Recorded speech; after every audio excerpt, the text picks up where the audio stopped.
Bismillahirrahmanirrahim. Assalamualaikum warahmatullahi wabarakatuh. Jadi kita sambung dengan tajuk perbincangan kita dalam bab 4, iaitu perkembangan awal zygot dalam manusia. Hasil pembelajaran yang kita nak capai ialah yang pertama, dapat menguraikan proses persenyawaan. Yang kedua, dapat menghuraikan secara ringkas proses perkembangan awal pembentukan zygot. Yang ketiga, menamakan dua peringkat utama dalam perkembangan zygot sebagai persediaan untuk penempelan. Yang keempat, menghuraikan proses pembentukan kembar. Yang kelima, membandingkan kembar seiras dan kembar tak seiras. Yang keenam, menyatakan fungsi plasenta dalam perkembangan fetus.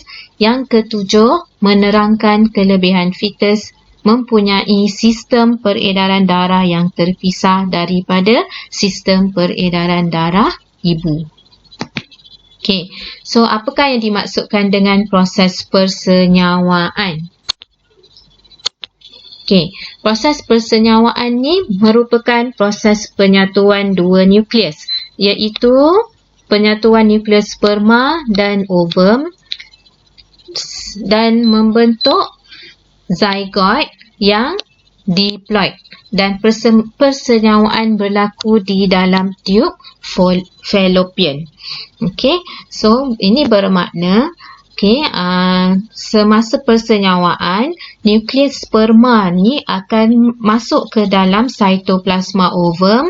So kemudian seterusnya gabungan antara nukleus sperma dan ovum berlaku, dan sperma mempunyai nukleus yang haploid. Ovum juga mempunyai nukleus yang haploid. Dan setelah gabungan berlaku, satu sel yang mempunyai gabungan dua nukleus tadi disebut sebagai zygot. Dan ciri-ciri zygot sekarang adalah diploid dari segi bilangan kromosomnya. Dan hanya satu sperma yang berjaya menembusi dinding ovum dari berjuta sperma yang mengelilingi ovum. Dan sebaik saja satu sperma berjaya menembusi ovum, perubahan berlaku pada membran ovum yang akan menghalang kemasukan sperma yang lain. So rajah menunjukkan persenyawaan berlaku apabila satu sperma berjaya menembusi ovum. So rajah yang pertama ni menunjukkan satu ovum, satu ovum dan juga satu sperma di sini. So sperma ni kita dapati dia berjaya menembusi membran ovum. Dan ovum sebelum persenyawaan berlaku, kita namakan dia sebagai usid sekunder, seperti yang kita dah bincang dalam bahagian sebelum ni. Ovum sebelum persenyawaan, nama dia ialah usid sekunder. Dan apabila persenyawaan berlaku, nukleus ovum ni akan masuk ke dalam nukleus sperma akan masuk ke dalam ovum. So di sini ada satu nukleus sperma dan nukleus ovum. Jadi selepas persenyawaan, usid sekunder sekarang kita namakan dia sebagai ovum.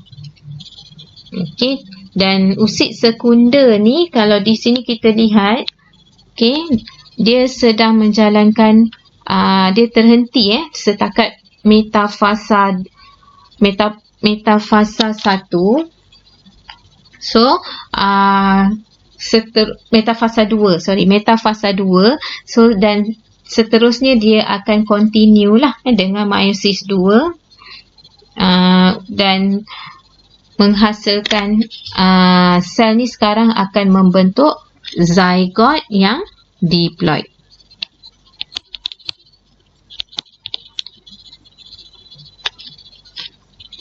Okey. Kemudian dalam buku ada soalan 20 nyatakan fungsi bagi struktur berikut. Okey, yang pertama ialah struktur akrosom yang terdapat pada sperma. Nah, dekat depan ni kita ada akrosom.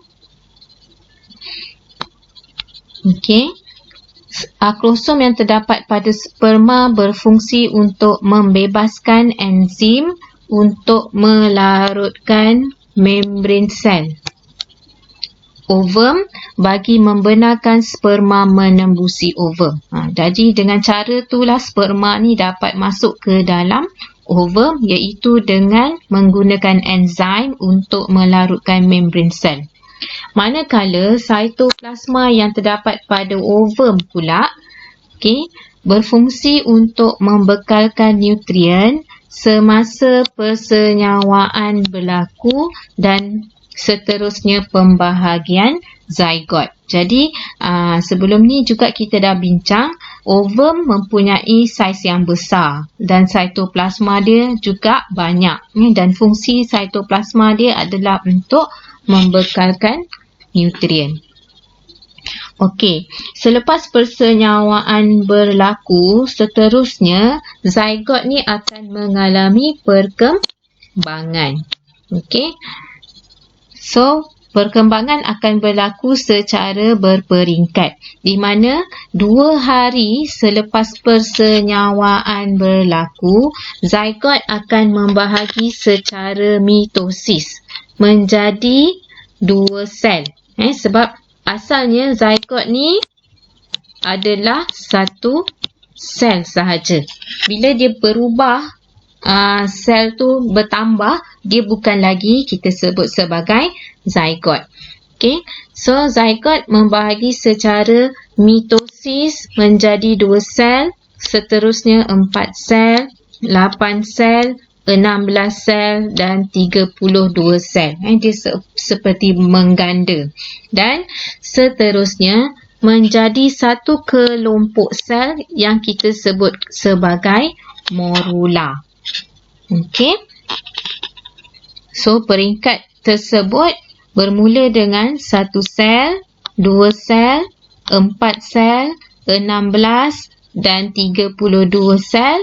Dan seterusnya sekumpulan sel yang banyak tu kita sebutkan dia sebagai morula. Semasa pembahagian sel zygote, embrio yang berkembang di sepanjang tube fallopian.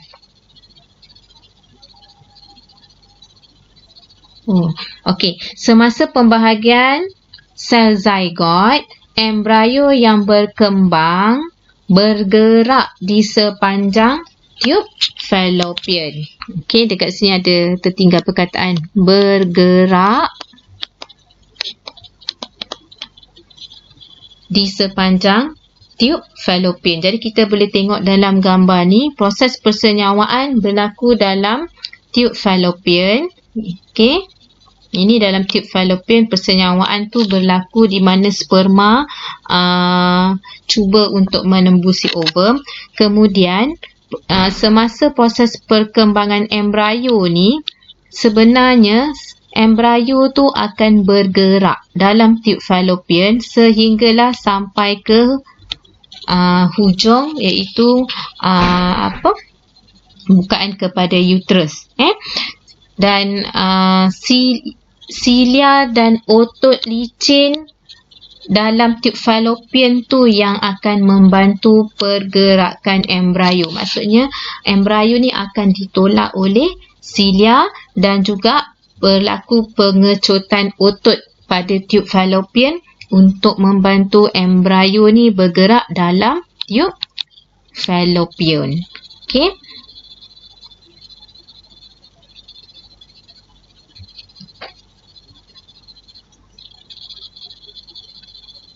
Okey. Seterusnya dalam 4 hingga 5 hari selepas persenyawaan, morula yang kita dah bincangkan tadi, dia sampai kepada uterus. Dia sampai ke organ uterus dan ia berbentuk sfera berongga. Pada waktu ini, morula tadi berbentuk sfera dan kali ini dia berongga dekat bahagian dalam ni. Berongga yang dikenali sebagai blastocista. So, yang ini ialah rongga blastocista.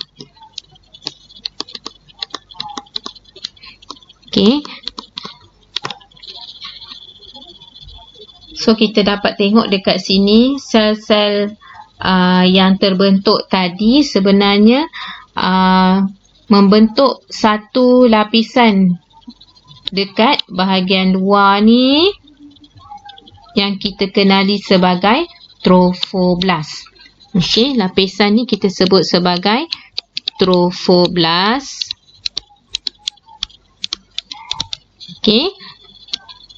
Kemudian dalam trophoblast ni ada rongga yang lama-kelamaan nanti akan mengandungi bendali, dan di bahagian bawah ni kita dapati bahawa ada sekumpulan sel. Sekumpulan sel yang banyak terkumpul dekat bahagian bawah ni yang disebut sebagai embryoblast. So, bentuk embryo pada waktu ini kita sebut sebagai blastocista. So, ini dia blastocista. Blastocista. Berlaku perubahan pada struktur morula tu, di mana terdapat sekumpulan sel yang berkumpul dan juga ada bahagian yang berongga.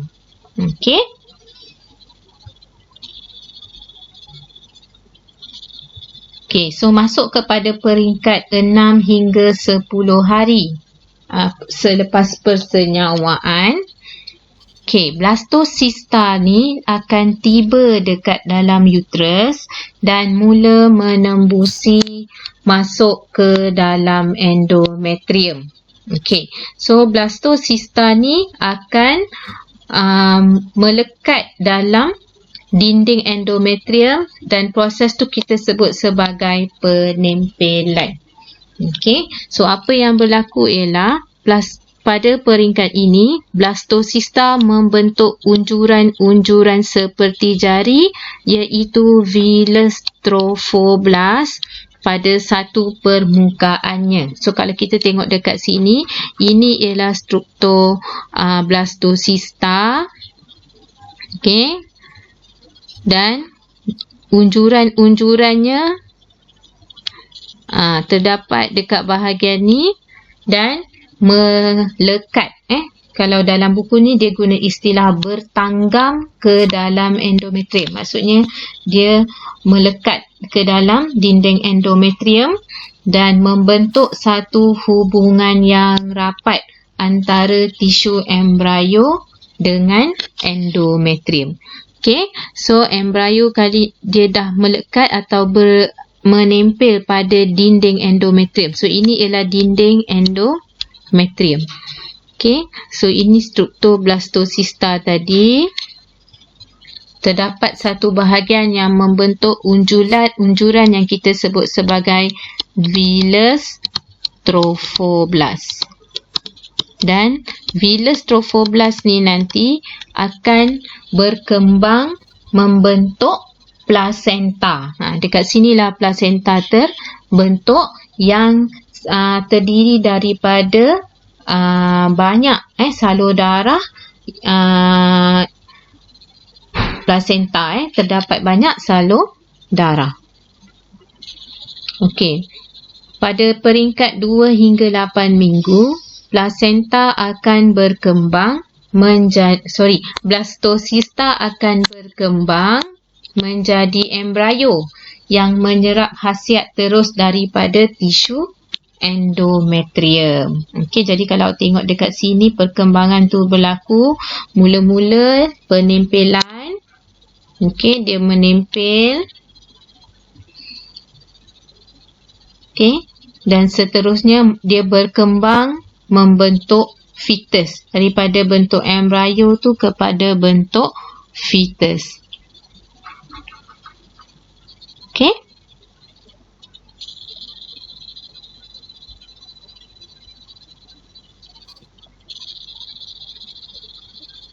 So, dan seterusnya pada peringkat 9 minggu kelahiran, embrio dikenali sebagai fetus akan mendapat nutrien melalui placenta. So, ini ialah struktur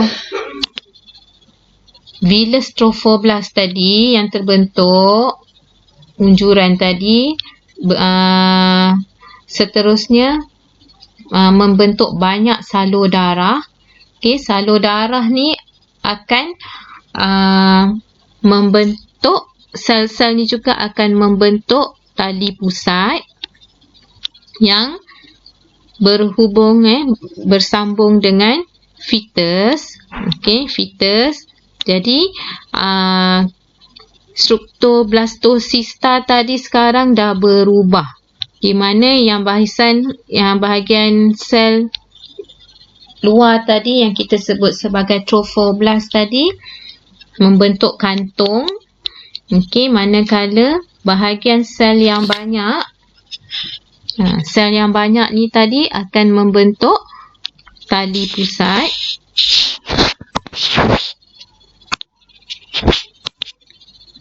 Okey, dekat sini membentuk, dia ada tali pusat, lepas tu membentuk baby dekat dalam ni, fetus dekat dalam.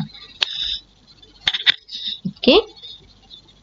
So, fetus ni akan berada dalam rongga blastocista tadi yang sekarang dipenuhi oleh cecair yang kita sebut sebagai bendalih amnion. Bendalih amnion ni kalau biasanya disebut sebagai air ketuban. Okey. So, fetus ni akan mendapat bekalan nutrien daripada placenta. Bekalan oksigen dan juga nutrien daripada placenta. Okey. Okey, gambar ni menunjukkan proses perkembangan zygote hingga kepada peringkat blastocista dan penempelan. Di mana bermula dengan usid sekunda, unfertilized usid ni ialah usid sekunda lah. Okey. Kemudian berlaku persenyawaan di mana satu ovum berjaya menembusi usid sekunda. Usid sekunda tadi disebut sebagai ovum. Seterusnya persenyawaan berlaku membentuk zygote. Zygote yang terdiri daripada satu sel yang mempunyai dua nukleus. Dan seterusnya satu sel zygote ni membahagi membentuk dua sel dekat sini. Okey, dan seterusnya 4 sel. Okey, 8 sel, 16 sel yang disebut sebagai morula. Dan morula ni dia tak ada rongga lagi. Bila membentuk blastocista, terbentuklah rongga dekat bahagian dalam ni. Okey, rongga blastocista. So, blastocista ni akan menempel dekat dalam dinding uterus. Okey, yang seterusnya ialah proses pembentukan anak kembar. Okey, apakah yang dimaksudkan dengan anak kembar? Okey, anak kembar ialah anak atau dua orang bayi yang dilahirkan dalam satu kehamilan. Okey. Dan terdapat dua jenis kembar yang biasa kita lihat ialah kembar seiras dan kembar tidak seiras. Okey. So, rajah ni menunjukkan pembentukan anak kembar seiras. Okey, anak kembar seiras terbentuk apabila berlaku persenyawaan antara satu ovum dan juga satu sperma. Okey, so persenyawaan berlaku antara satu ovum. Okey, ini satu ovum dengan satu sperma.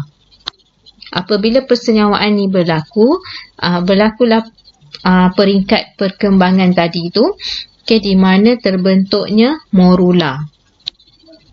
Tetapi di peringkat morula ni, dia berkembang membentuk dua fetus yang serupa. Kenapa serupa? Sebab genetik dia sama, sebab dia mempunyai satu ovum dan satu sperma. Okey, so dua fetus yang serupa ni berkembang dalam uterus ibu, dan oleh kerana dia adalah persenyawaan daripada satu morula tadi, bukan, daripada perkembangan daripada satu morula tadi, maka hanya satu plasenta yang terbentuk. So ini kita sebutkan sebagai satu plasenta. Okey, satu plasenta, tetapi dua tali pusat terbentuk daripada satu plasenta yang sama.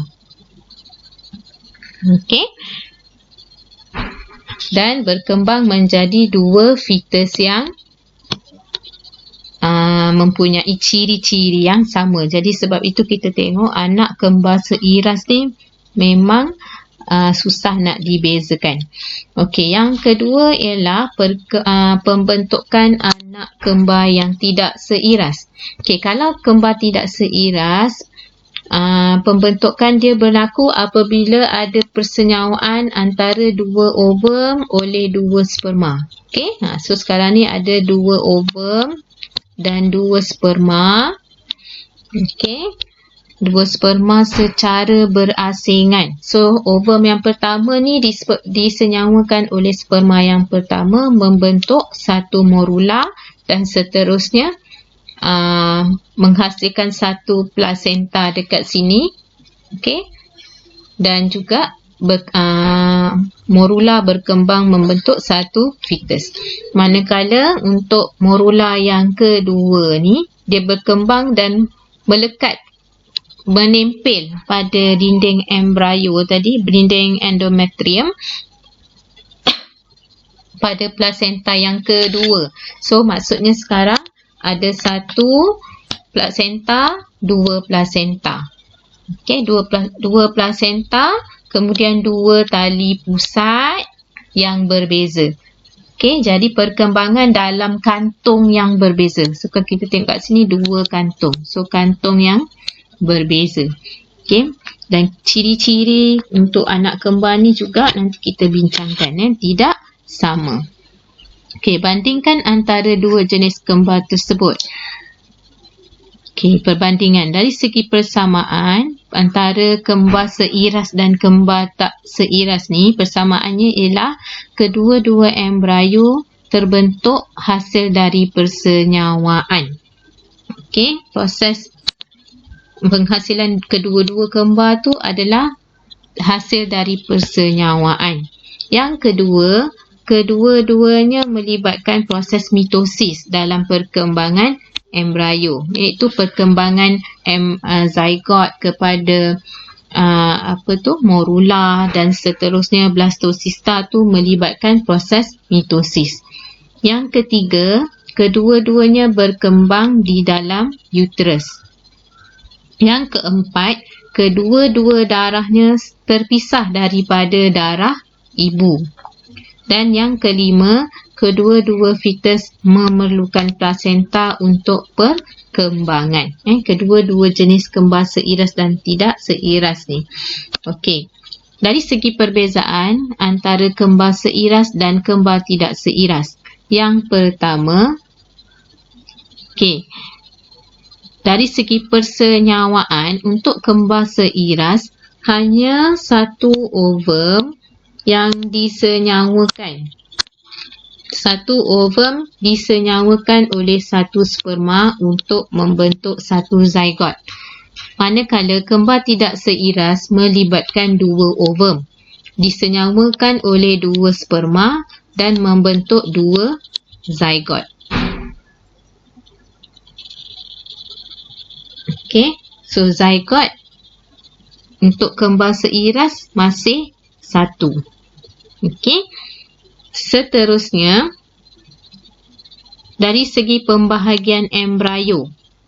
Okey, kembar seiras daripada satu zygote, dia berkembang menjadi embrio. Dan embrio membahagi menjadi 2. Manakala kembar yang tidak seiras, pembahagian embrio tidak berlaku. Kerana dia adalah kedua-dua persenyawaan dia adalah berbeza. Jadi tak ada berlaku pembahagian embrio.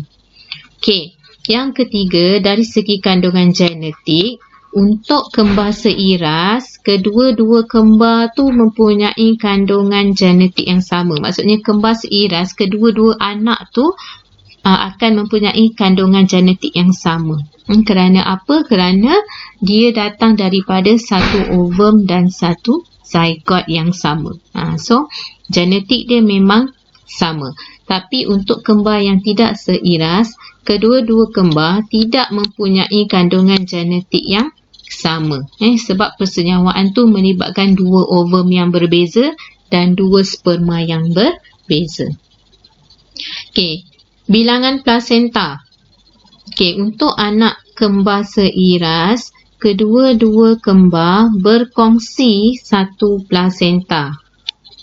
Tapi mempunyai tali pusat yang berbeza. Okey, manakala untuk kembar tidak seiras, kedua-dua kembar mempunyai plasenta dan tali pusat yang masing-masing.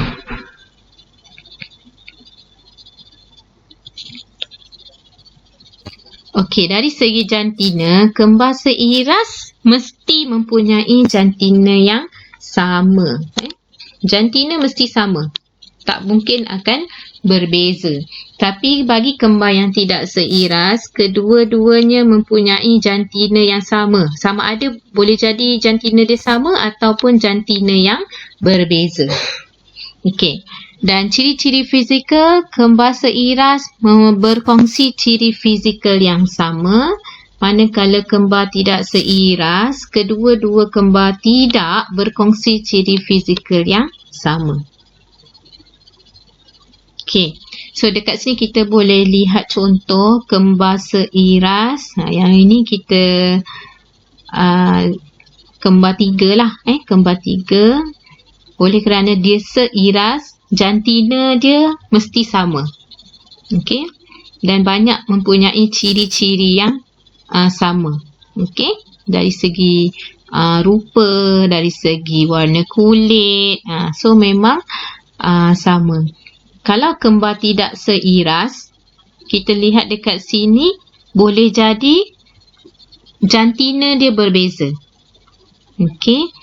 Dan yang ini jantina dia samalah tapi muka dia tak sama. Kan ada perbezaan. So ini ialah kembar yang tidak seiras. Okey, kembar siam.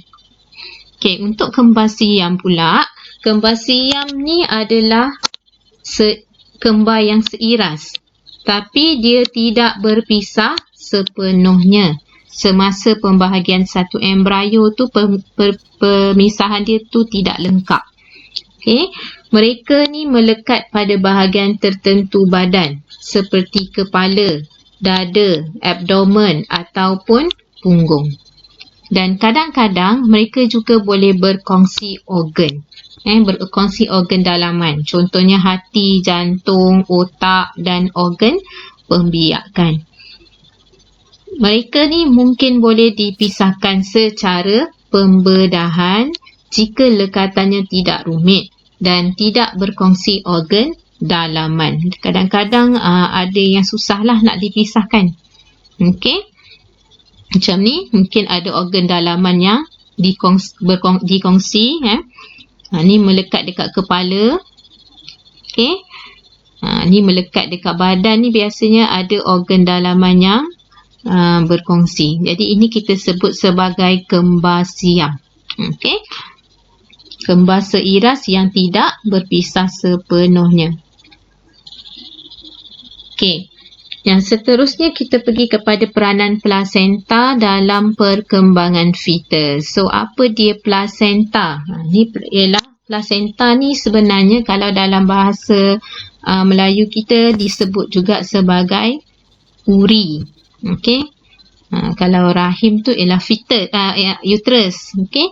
Tapi plasenta juga disebut sebagai uri. So, inilah plasenta. Okey, plasenta ni akan menjadi penghubung antara fetus dengan ibu. So, yang ini ni sebenarnya melekat pada dinding endometrium ibu.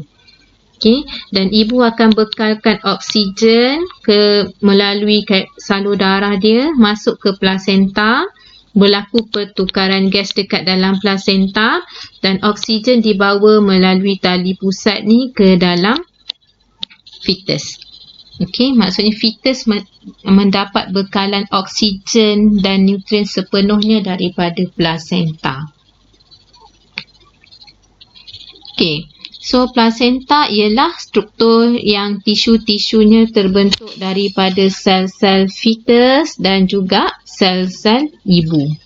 Ia mula terbentuk apabila embrio menempel sepenuhnya pada endometrium. Jadi kita dah belajar tadi, embrio berlaku penempelan, membentuk villus trophoblast kan? Dan villus trophoblast tu yang akan berkembang menjadi plasenta.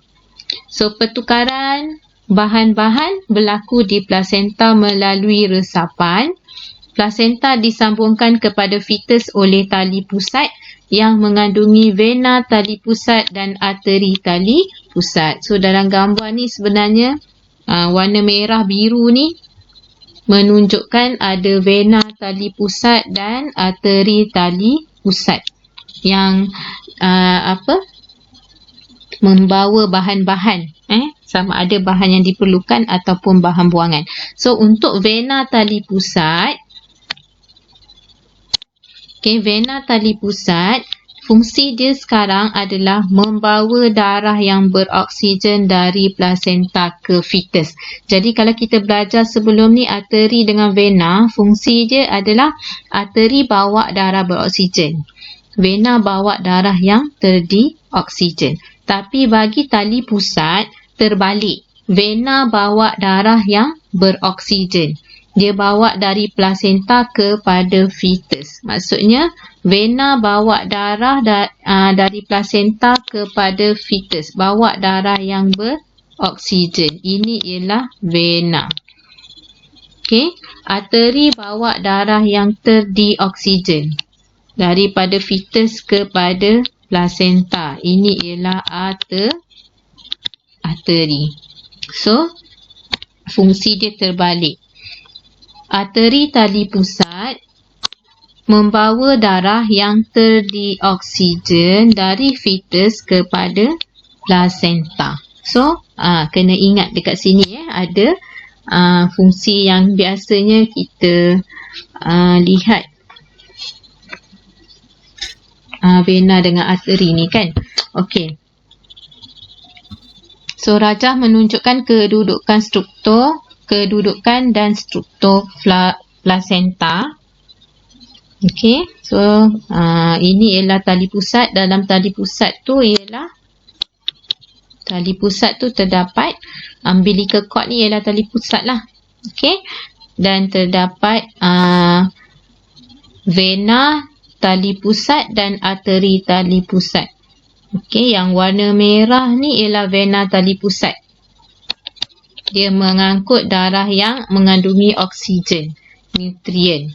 So, dia punya arrow dia akan jadi daripada ni plasenta ni ke sini.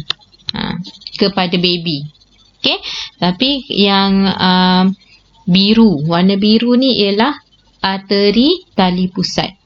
So, arrow dia ke plasenta sebab dia bawa waste product. Waste and carbon dioxide tu daripada fetus kepada plasenta untuk disingkirkan. Okey, ni satu lagi gambar daripada buku Bioscore. Okey, di mana menunjukkan kedudukan arteri tali pusat dan vena tali pusat. Okey, so vena tali pusat bawa darah yang beroksigen. Okey, daripada fetus. So ada arrow dekat sini. Maksudnya ni ialah arteri ibu. Arteri ibu bawa darah yang beroksigen. Okey, bila sampai dekat plasenta, oksigen daripada arteri ibu akan meresap ke dalam vena tali pusat. So ini dah sistem peredaran darah anak, fetus. So vena tali pusat akan bawa oksigen melalui vena ke masuk ke dalam fetus. Okey. Manakala arteri tali pusat pula membawa darah yang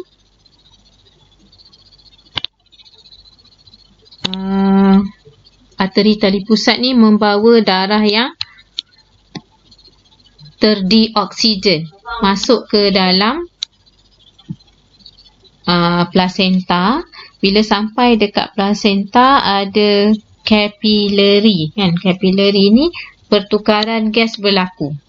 Pertukaran gas berlaku dekat dalam plasenta tu, di mana karbon dioksida akan meresap ke dalam vena ibu. So dibawa oleh vena ibu ke luar.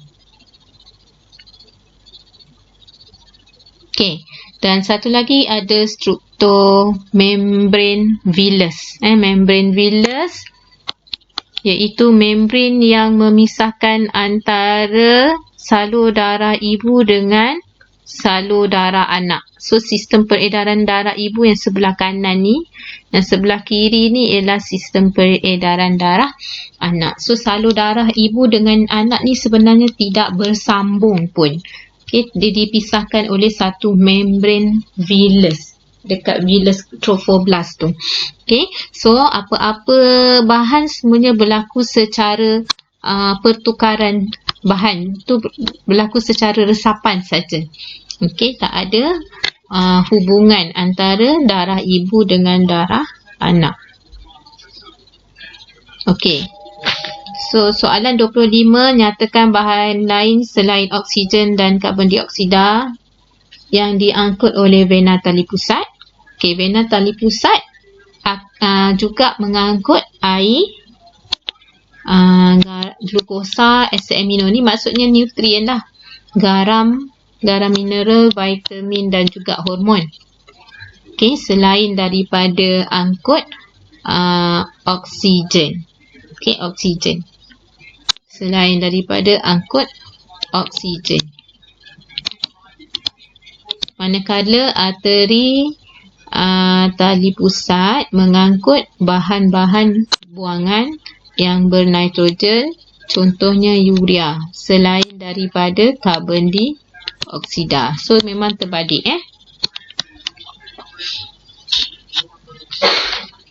Okey, nyatakan fungsi plasenta. Soalan 26.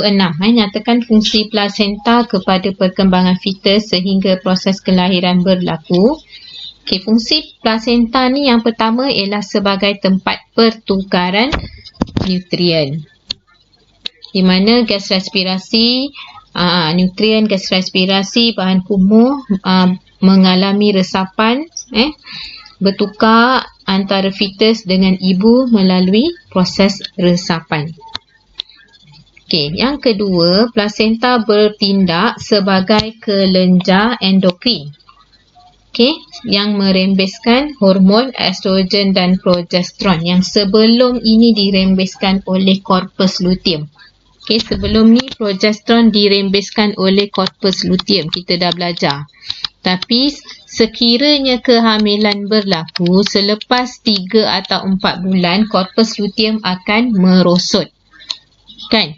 So, bila corpus luteum merosot, peranan untuk merembeskan estrogen dan juga progesteron ni akan diambil alih oleh plasenta, iaitu selepas 3 atau 4 bulan mengandung.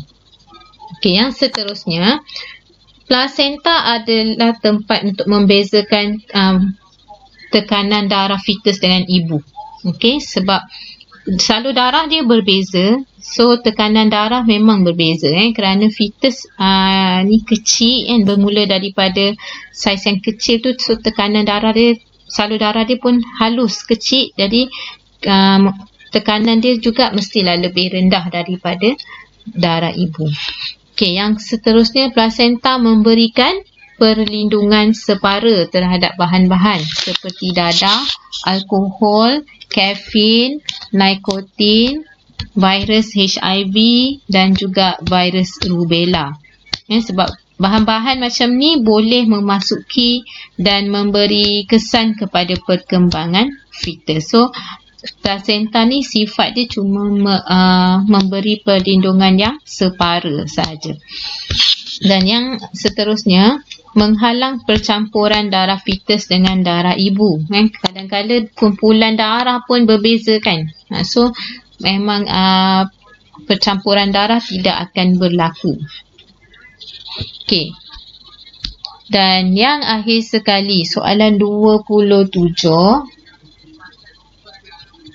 Okay, membran villus adalah membran yang memisahkan sistem peredaran darah fetus daripada sistem peredaran darah ibu. So kita tengok kat sini tadi ada membran villus ni. Membran villus. Okay, warna kuning ni membran villus. Okay. So membran tu memisahkan sistem peredaran darah fetus dari sistem peredaran darah ibu. Terangkan mengapa fetus mempunyai sistem peredaran darah yang berasingan dari ibunya. Okey, kenapa berbeza? Kerana fetus mempunyai sistem peredaran darah yang berasingan kerana melindungi fetus daripada tekanan darah ibu yang tinggi yang boleh memusnahkan kapilari fetus. Yang kedua, menghalang bahan toksik tertentu daripada darah ibu memasuki fetus. Okey. So dia nak elakkan bahan toksik. Yang ketiga, menghalang patogen daripada ibu memasuki fetus. Okey. Patogen, bakteria semua tak boleh masuk ke dalam fetus. Yang keempat, menghalang penggumpalan darah fetus jika kumpulan darah ibu berlainan dengan kumpulan darah fetus.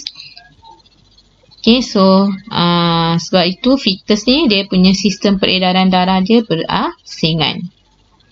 Okay, so ni okay, tugasan ni tolong lengkapkan dia dalam buku Bioscore. Okay, so kita pun dah habis dah slide kita. Okay, so diharapkan dapat study dan melengkapkan buku Bioscore. So sekian saja untuk tajuk 4.3 hari ni. Okey, assalamualaikum warahmatullahi wabarakatuh.